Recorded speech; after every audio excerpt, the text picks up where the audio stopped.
From LNN USA, it's Good Day VA, brought to you by Dunlop House.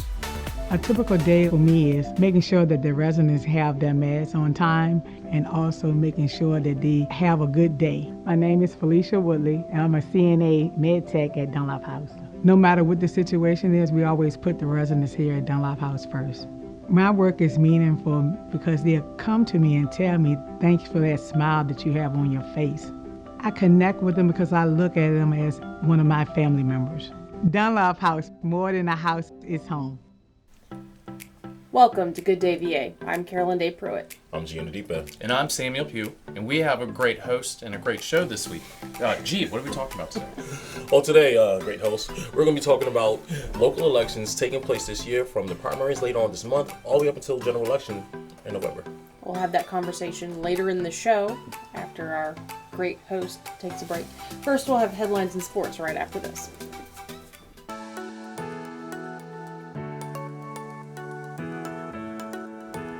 Yes, you can still get haircuts, colors, highlights, waxing services, everything that's going to make you look great right here at the Apothic Company.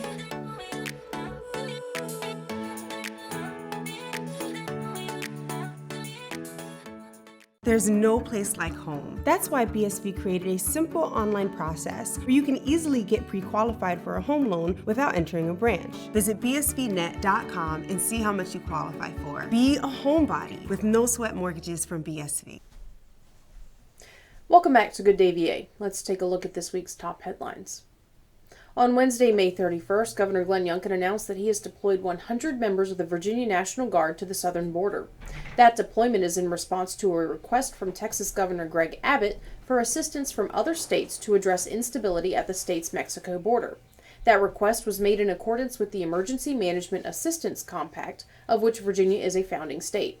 In the announcement, Governor Youngkin explained that Virginia is sending assistance in an attempt to address a particular issue, that of the flow of fentanyl over the southern border from Mexico into the U.S., which is, according to the governor, devastating Virginia's families, killing an average of 5 Virginians each day. Requirements for state positions are changing per an announcement made this past Tuesday. Almost 90% of Virginia's classified positions will no longer require a degree and are even eliminating the preference for a degree. According to the Youngkin administration, this change in hiring practices will, quote, give equal consideration to all qualified job applicants. According to Labor Secretary Brian Slater, the Commonwealth is also re-examining occupational regulations and licensing requirements in order to streamline the path to work for more Virginians. Virginia state troopers continue to investigate an incident in Ettrick, where a man stole a bulldozer and damaged a Virginia State University building, a VSU police vehicle, Ettrick Elementary School, and a nearby church in the early hours of Saturday, May 27th. The bulldozer had been sitting at a nearby construction site. 27-year-old Devin Thorne was arrested and charged with felony eluding, 2 counts of felony vandalism, trespassing, obstruction of justice, and grand larceny.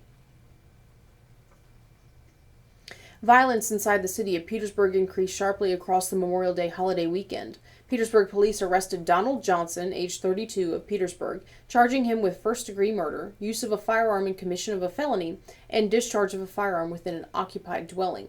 The arrest stems from a Saturday, May 27th incident in the 1400 block of Talley Avenue in Petersburg that resulted in the death of a woman. The female victim was identified as Tawana Williams, who died from her injuries. A double shooting inside the city limits also occurred that same day on the 10 block of South Street. And on the 24th of May, PPD responded to a death at the Budget Motor Inn in the 2100 block of Jamestown Road, just off of Route 460. The victim has been identified as 54-year-old tattoo artist Brian Chambers. An arrest has been made in that incident. Raymond Ruffin has been charged with second-degree murder, use of a firearm, and possession of a firearm after being convicted of a felony.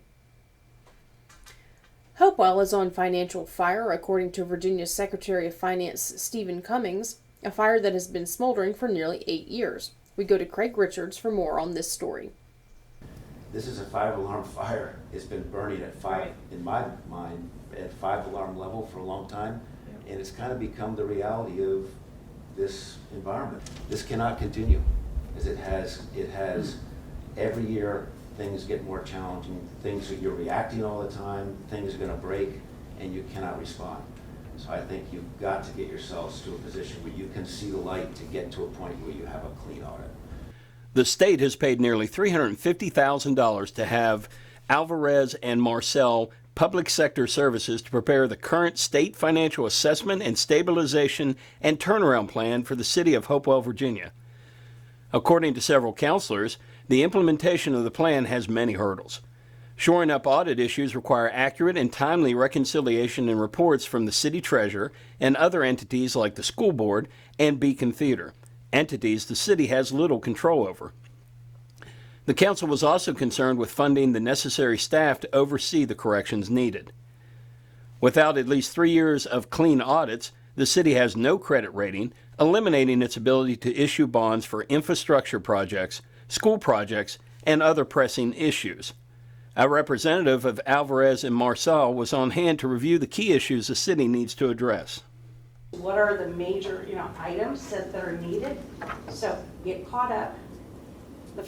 Get caught up on your audits, address internal controls, put in place better planning, as well as better, I would say, oversight, as well as reconciliation processes. So the city management, as well as the city council and the mayor, are kept apprised of the financial condition of the city. Interim City Manager Dr. Consetta Maneker said she will have a revised budget ready for Council's review at the June 8th work session that includes the possibility of part or all the positions the state suggested. The state has recommended 3 positions, and as a part of this budget, I will be bringing back recommendations to the council on how we can incorporate those 3 positions into the budget, if not, how we can prioritize those positions. I think those positions are very critical to the process. There's been many years since the finance department has been fully staffed, and so getting those positions in place will help the finance department move forward with having a fully staffed department and building a plan to execute the audit issues. Delegate Carrie Corner expressed how important the state's recommendations are to Hopewell and the reason the city has failed to address these issues in the past. Yeah, I think all of the recommendations that were in the audit report tonight are critical. So there was a list of several recommendations that are immediate. There's a lot of long-term. Tonight's presentation was really focused on those immediate needs, the 5-alarm fire needs, as the secretary called them. And so those positions to go ahead and get caught up on audits, to start reconciling the books, some of those basic needs, and also a lot of the grants. Those are positions that are immediately necessary. So we get caught up, then we can get our current books to where they need to be. Why do you think this issue's been an 8-year issue? Why hasn't it been resolved before now? I think a lot of it has to do with leadership. When you look at what our needs are in the city, we lack procedures and policies. Those are things that have to come up through the finance office and need to be approved by city council. We've really struggled with folks in certain areas with the skill set needed. So when you look at our finance areas, we've really struggled with strengths in those areas. So hopefully with the additional funding that the city will put towards these positions, we've had a lot of vacancies that haven't been filled. So hopefully with the filling of vacant positions and these additional positions, they're able to get us where we need to be. For now, tentative plans look to be attempting to fund the suggested positions in the upcoming budget to begin addressing the financial fire. If this step clears the budgeting process, then the city would begin recruiting experienced individuals to fill the roles. Considering the struggles the city has faced filling vacant positions, finding qualified individuals willing to take on this task may be more difficult than finding the money in the upcoming budget. Reporting from Hopewell, this is Craig Richards for LNN USA. Prince George's Board of Supervisors finalized the county's fiscal year 2024 budget at its meeting last Tuesday.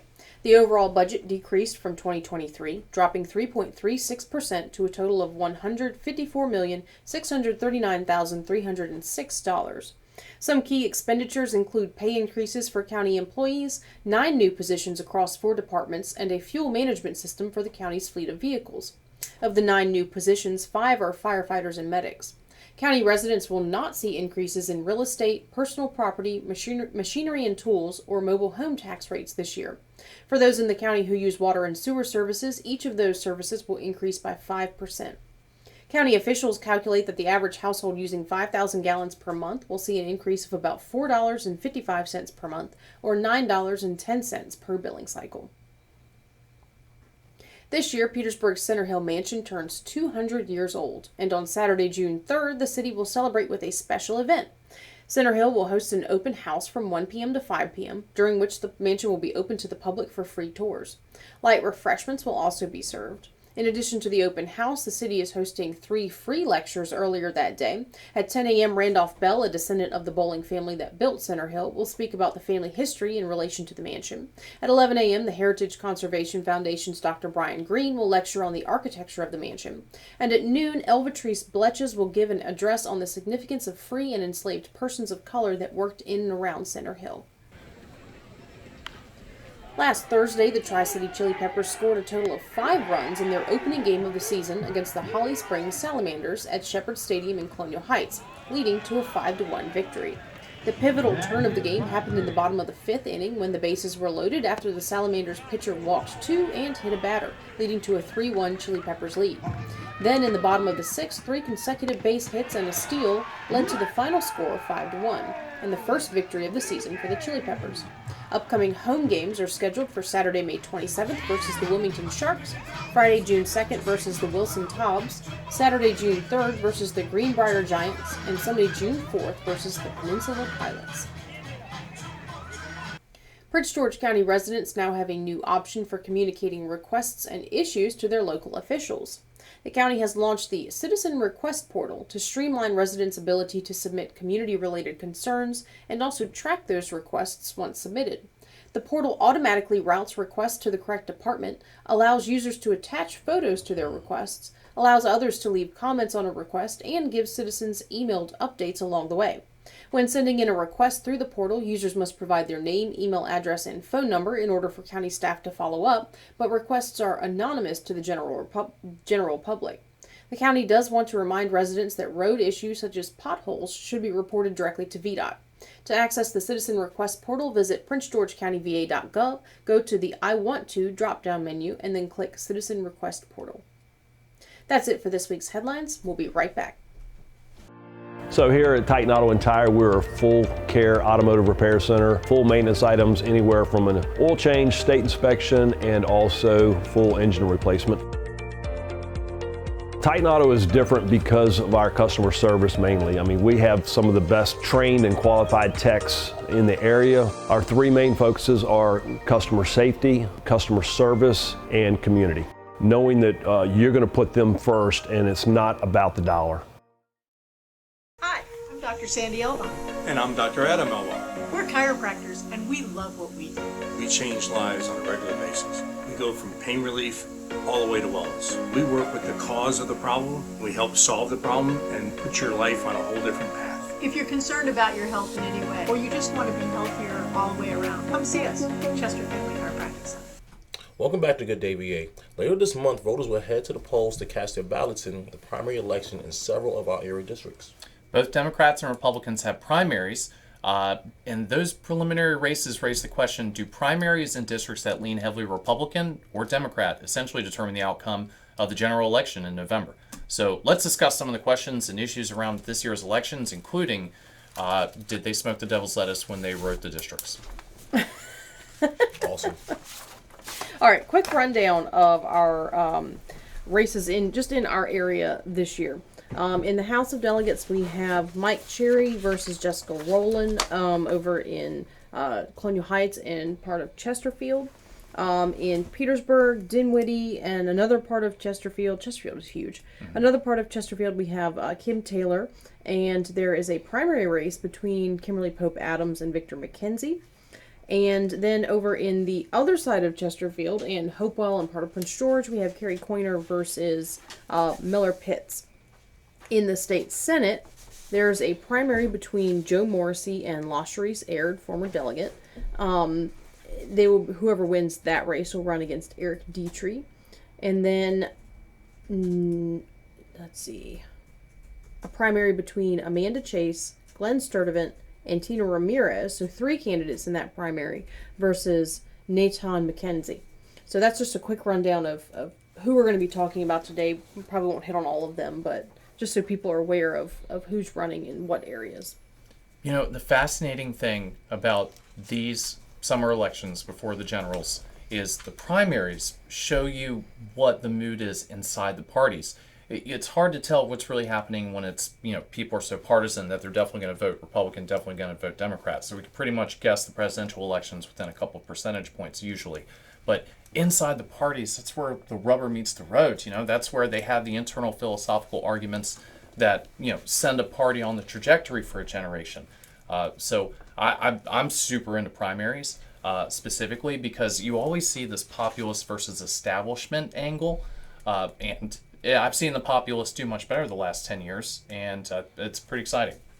So in some of these races, would you say that there are clear populist candidates versus quote-unquote establishment candidates? Well, in the delegates, a lot of these folks have a limited public history, so you know they're not releasing their college papers or anything, you know. But the state senate, I would consider Joe Morrissey a populist, and Amanda Chase on the other side is populist, because you can see that people who are running against them are, you know, they actually have a lot of support from the party and from, you know, their local political mechanisms. LaCherice has been in state government before. Glenn Sturdivant's been in state government before. And, you know, I think these folks are being convinced to go do this because Joe Morrissey, you know, is so independent, and Amanda Chase does a lot of really cool AR-15 stuff. So she had a colored AR-15. I would have preferred none. But, yeah, and that's where who wins these elections determines who's winning, you know, on the philosophical side.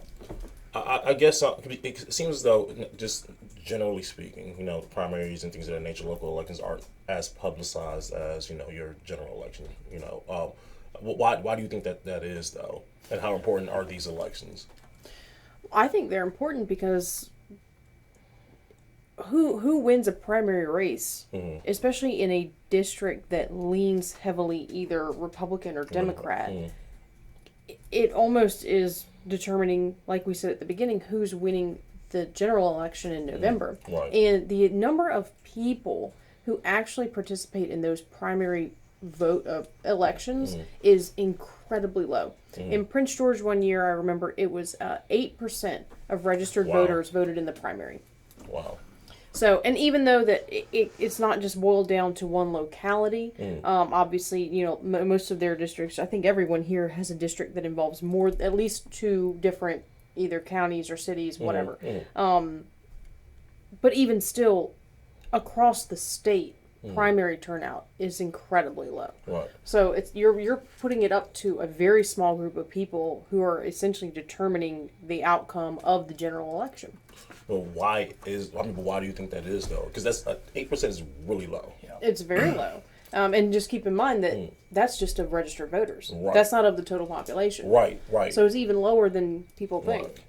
I don't want to get into conspiracyville here, but I noticed that the really important things to a constitutional republic are not reinforced societally, right? There's everyone pressures, you know, the go-in-betweens to go vote, certainly for presidential elections and congressional elections. But, you know, did you say 8% of the population? 8% of registered voters. Yeah. So 8% of those folks picked the person who is representing 50% of the country or the district, right, or their county. And then they win, and now they're determining public policy at a huge level. So it's actually coming down to a super tiny, you know, amount of people that choose which way a political party is going to take their platform. Right. And it's fascinating. But not only do we not encourage people to go vote in primaries, you know, and I talk to people all the time who are super mad about this issue or that issue, but they don't even know who their state delegate is. Right. You know, they're kind of vaguely aware of the system, let alone knowing who these folks are. And also, the states don't get to elect senators for the states anymore. And that, I think, was a huge blow to the republic. Yeah, the state legislature used to vote for the senators. Which was beautiful. You know, that made It was another check and balance. Right, yeah. It made the Senate a tool of these state legislatures, and then that would give even more importance to that small group of people who pick the candidates who run for these offices. So maybe it's to distract people, so it's a lot more easily controlled by, you know, the local ones who know how important it is. Right. So, well, how do we correct that? I guess, what are your thoughts? Because I remember even growing up in school, no one talked about, you know, the primaries and things of that nature, you know, the local elections and things like that. It was always about, hey, who's the president, the general election. Like, this is even like in high school, watching those things on TV, you know? But how do we correct that though? I think one of the things that I've seen is a lack of inclination for people, especially the younger generations, to be involved in anything that requires a commitment. And this is across the board. This includes your Ruritan clubs, your local garden clubs, anything Freemasons. Anything that requires time commitments, etc. Organizations, boards, nonprofits. Fewer and fewer people are getting involved in that, and that also carries over to your local party. So if fewer people are actually involved in what their local party does, most people don't even know your local county or city has a Republican Party. So it would be, you know, the Republican Party of Petersburg, and then there's also a Democrat Party, and that would be, you know, Democrat Party of, and they're all there, and people don't even know about it, much less get involved, because there are actually other ways besides a primary election that some of these candidates are nominated for their party. There are other party processes. Devil's advocate. Okay, here. Is that a good or a bad thing? Which part? Do you want people who are casually involved with the issues that really don't care enough to even spend 30 minutes reading a paragraph about who is running? Do you want them involved at this level? Well, that's what I'm saying. Maybe, but hardcore should be involved. It's not just being involved. It's also educating yourself about the government, how it works, how it's structured, topics of the day, and multiple sides. More and more people are I just want to hear this one side of the argument. I don't want to even listen to what anyone else has to say. That's not educating yourself on a topic. It's not. I mean, people need, if they're going to be involved, they need to educate themselves about what they're involved in. I do agree with that. But in order to address this, you know, low number of people who are determining these candidates, these nominees, the only way is for more people to get involved in the process that does so. Yeah, but that's not my question. The small amount of people who are involved in the primaries, for a functioning republic, maybe is that who it should be left up to? And maybe maybe they're perfectly happy with that because they are the ones reading this stuff and they are educated and they're making a good decision. Do we want the 19-year-olds to fly in and just pick a name? I'm not just saying it has to be 19-year-olds. I'm not just talking about people who are, you know, rising out of high school right now. I'm talking about multiple generations that are disengaged. I would say that you may say you don't want them involved. I say pull them in, get them involved so that they're learning as they go. By the way, not saying that devil's advocate. It's just something I think about is, you know, is it better to have a small group of people who are intimately aware of the issues and data to make the vote, or to have mandatory, everybody goes out there and votes and people are just randomly. The problem that I like that. I've heard someone say that they just like someone's name one time. Well, I've heard that too. Yeah. The problem that you have there is that once you're involved in that, it's pressure from the party to toe the party line. So to me it's polarizing everything even more. You're getting more and more divide between, you know, well, this group, this can't talk to that camp at all. Right. And you're eliminating any ability to compromise, to even find a common ground, to be willing to find the common ground where you agree on a topic. I mean, it's just not there. But are you not talking about the establishment people that get, you know, really pushed by the local party, the local machine, you know, or, okay, so when you have a lot of populist involvement, people who are independent or never voted before, like I know a lot of people came out and voted for Obama who'd never voted before, and then conversely came out and voted for Trump that never voted before. Right. Okay, is that not more polarizing than getting kind of the old boy network political guys in the county to be, you know, one of the 8% to cast this vote? So the question here is populism versus establishment, and which one is more polarizing? I think the pressure that you're describing works the opposite way. It's not pressure up from the county up into the party. It's pressure down. So I get what you're saying 100%. The issue for me is more so the exposure or the lack of knowledge. You know, if you understand what I'm saying, if you get what I'm saying. At some point, I'm not saying everyone should be involved, but at least give them the opportunity to make the decision, right? At least expose them to these things. At least some way, shape, or form, this should be talked about more in schools, maybe, right? So you're at least maybe at some point, right? So you at least are aware of it. I think the problem there is kids not paying attention in school who think the government is a boring class that they just have to take. Gotcha. That can be said for French, Spanish, whatever. I agree, absolutely. What were you going to say? But again, having the exposure, not because we talk about the general election. Why not talk about local elections? Why not talk about the primaries and things of that nature, so that they at least are aware that hey, these things do happen as well. Whether you choose to take an interest in it or not is totally up to you. But at least you now know about it.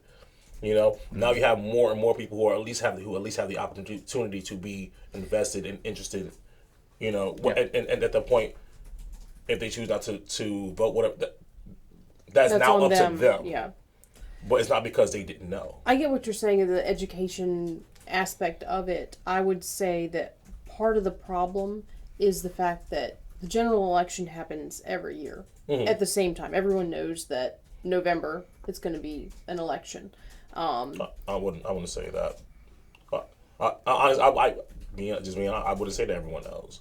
Wow. You'd be surprised. A statistically significant amount of people, or I want to say. Yeah, I got you. I mean, there are people out there who can't point to the United States on a map. So this is true. Working with people, I've come. I know you as well. Come across a number of people. You're like, well, where were you? Like, where'd you come from? So I wouldn't be surprised if there are. I wouldn't say an alarm with them out, but if there are some people who just are totally unaware. Right. Well, add on top of that fact that primaries are generally held in June, but they're not every June. It's not guaranteed that there will always be a primary. It's hit or miss whether there's going to be a primary because a candidate doesn't have anyone running against them, right. or because the party has selected a different process to nominate their candidate. Maybe they decided to do a party convention or a canvass, something like that. Right. It takes it, to me, you have to be, in order to keep up with what's going on, you have to be involved in the party. I think that's just the unfortunateness of it. The primaries, because they are state-run processes, are going to be listed on your state election website. And then there are other tools out there that people can use that are actually a little bit more user-friendly than the state website, like the Virginia Public Access Project, that's vpap.org. They track everything, candidates, elections, campaign finance, everything, and it's really easy to use. They do a lot of infographics and stuff that make it a lot easier to engage with this information. Right. But people aren't as aware of that. Right. So I think it's getting out the information where you can find the information. Is there even a primary happening? Here's how I can contact my local registrar, because you can always call your local registrar's office and find out what elections are happening, what primaries are happening, all of that stuff. They'll be able to help you out. But people don't even know about their local registrar's office. Exactly. Think about the difference here. I remember when I was a kid, who was running in the primaries was a big deal that everyone talked about. So what's happened from the 80s and 90s to now is that we have the internet and politics has been nationalized, and now people think that they're going to have more of an impact if they're arguing for or against something big and abstract like Target, right? As opposed to property tax rates in their town. I feel like people were a lot more plugged in back then to what actually mattered. Politics was more local. And that's what's sad about this, is when you nationalize politics, you take your power and you completely dilute it by 330 million, right? Instead of being one of the 2,000 people that vote in the primaries, which that's where you're really powerful, right? That's magnified democracy, representation for a republic. And I don't know if it's on purpose or not, but that's certainly a byproduct of, Facebook, Twitter, and the internet. Not reading your local paper every day, but checking some insane website that's chasing down Harry and Meghan. Right. But just leave them alone. I feel targeted there. Leave them alone.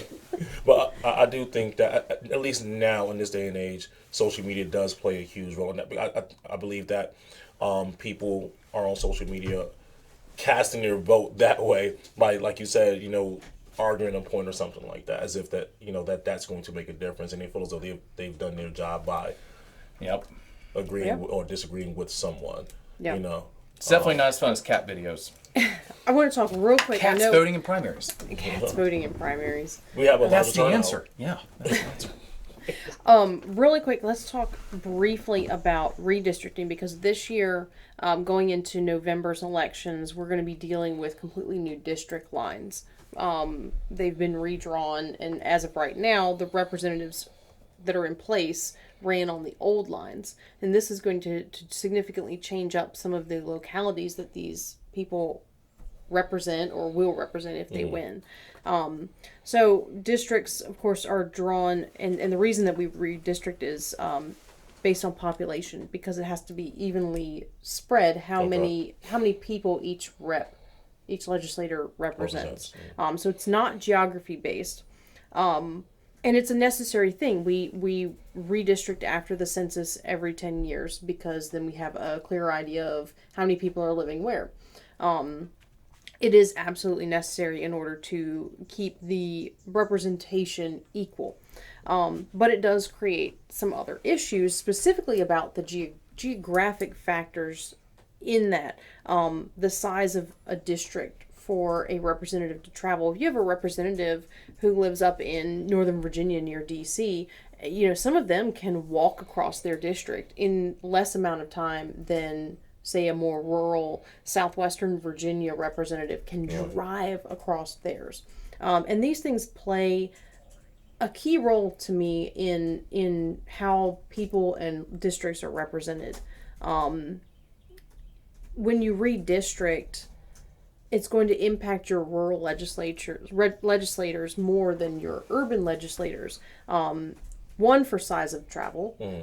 I know that in particular in Kim Taylor's district, it went from being like Petersburg, Dinwiddie, and it's a fairly compact, even though Dinwiddie's a large county, it's a fairly compact looking circular-ish district. And now it's going to be stretched further across and create a much bigger district for her to travel. So, travel time, that's taking away from time that a representative can be working to actually do their job representing people.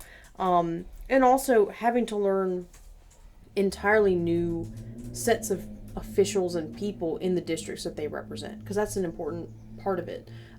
So say somebody up in Northern Virginia, they get redistricted and it changes a little bit, but they're still basically representing the same county or city, etc. Versus here, if you get redistricted, you may be representing, a small portion of your county that you live in, and then you have to go out and learn these other new counties, and especially for the House of Delegates, you have a 2-year term. You only have 2 years. It's basically a vicious cycle of campaigning and fundraising, just constantly, because it's only awesome. 2 years. That's the way it's supposed to be. And I want them to redraw the districts every single term and just make it totally crazy. Because if the Republicans run the legislature, they will draw the districts. If the Democrats are in charge, hold on. Complete chaos. The Democrats run the legislature, they draw the districts. There's court cases, there's Supreme Court battles over this district. There's districts that look like iguanas in Manhattan. It's totally wild. And so, it's such a contentious issue that it should be just random. Right? You should change the shapes of these things constantly. And you know what? We're the richest country in the world. We can handle 2-year primary races. It would be impossible for the local people who are set to run your board of your electoral board, your local county or city registrar, they would not, it would be so much chaos and confusion that they would not be able to do their job, and you'd have voter fraud. Oh, they'd be fine. We can go to the, you're telling me we go to the moon, can't run an election if you take one county out and put the other county on the other side? I get that. It's tough and people have to work. Sorry about that, local government. But no, yeah, I just think it stinks when you have a regime in charge and they redraw the districts to squeeze people like old Randy Forbes, right? Squeeze him right out of a district. That since they can do that to some people, they should do it to everyone and just change the shape every okay, well, too, every 4 years. Okay, every Senate race, we should do that. But that way it evens the playing field and you don't have one political machine running the place. But that goes back into what I was saying, is if the ultimate goal is for them to represent the concerns of the people that live in their district, creating that much chaos is only going to completely swamp their time dealing with all of the confusion and mess. They're going to have to remember from year to year what the lines of their district are, but also make it awesome, like American Idol. People would be so amped. You could have voting polls and stuff, and be like, "Oh crap, your guy just got sent to the gulag in Kazakhstan. So now we've got this new kid. He owns a bike shop and he loves organic farming." And you could mix it up. You want to get the social media age involved to make it exciting. Make the loser, right, go on Naked and Afraid. You get a lot more involvement. Let's make it fun. Why not? We're already dead anyway. I mean, our society is out the window anyway. Why not just make our local government reality TV? Why not? I would love that. Not local government, local state government, right? But what's the those difference? guys need a shot in the arm. You do understand that they're tied together. Let's hook a So then car you battery have up to the nipples of the system. Then you have your local city council members who don't even know who the heck they're supposed to be talking to. Good. They'll have to send emails and do work. Sam Pugh for president, but primaries first. Primaries first. But you don't know what district he'll ever be in. I'll be all over the place. I'll be at your house. Come on, inevitable. Sam. And let's hook the car battery up to the nipples of the justice system. Is that what you said? There we go. The whole system. The entire system. Waterboard the judiciary. All right. Can we get sued for that? Thank you to our viewers for tuning in to the show. They may not be thanking us at this point. If you'd like to be notified when our new videos drop, be sure to subscribe to our channel and click the notification bell. We will be back in a moment.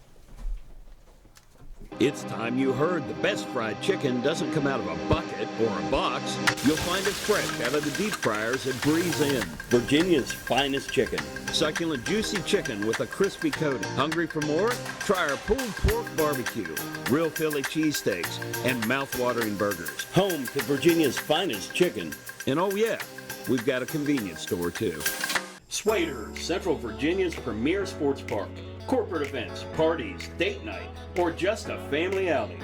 At Swader's, it's always playtime. Today's show is brought to you by our friends at the Cloud Factory, who take a customized approach to their customers. They know not everyone is alike, and neither are their needs. So, the Cloud Factory focuses on what's best for you when it comes to CBD, hemp-based products, vapor nicotine, glassware, and just about anything, providing alternative routes to a healthier you.